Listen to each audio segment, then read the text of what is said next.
नमस्कार. महाराष्ट्रातील विविध क्षेत्रातील बातम्या झटपट आपल्या मोबाईलवर पाहण्यासाठी लगेचच सबस्क्राईब करा राष्ट्रशक्ती लाईव्ह न्यूज आणि सोबत बेल आयकॉन प्रेस करायला विसरू नका. मी ASP पंढरपूर. आज गोपाळपूरच्या ठिकाणी पहाटेच आम्हाला एक डायरेक्ट 112चा कॉल आलेला.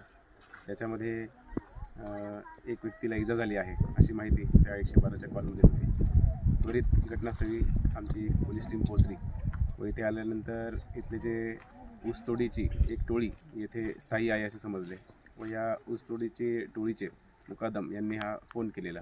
त्याच्या अन्वये एका खोप्यामध्ये एक स्त्री त्याच्या गळ्याच्या भोवती व गालाच्या भोवती इजा असलेली पडलेल्या अवस्थेत मिळाली.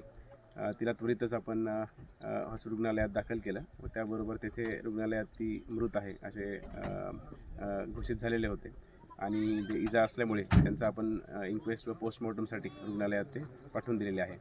तर ती जी महिला आहे तिचा जो पती आहे त्यांनीच एका कोयत्याचा आधार घेऊन त्याच्यावर वार केल्याचा संशय आम्हाला आहे व त्याचबरोबर या पीडितांचे एक मुलगा व एक मुलगी आहे आणि इतर विचारपूस केल्या असता ह्या व्यक्तीच्या अंगावरतीही रक्ताचे डाग असून ह्या व्यक्तीला आपण आरोपी म्हणून अटकही केलेली आहे.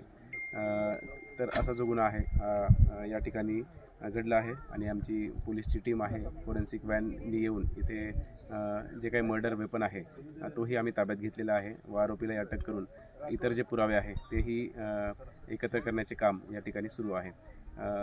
तर अशा जो प्रकारचा गुन्हा आहे त्याचा आम्ही लवकरात लवकर याचं इन्व्हेस्टिगेशन करून याची चार्जशीट लवकरात लवकर दाखल करून फास्ट ट्रॅक कोर्टवरती याची सुनावणी घेऊन कन्व्हिक्शन कसं मिळेल याची आम्ही दक्षता घेत आहोत. जय हिंद.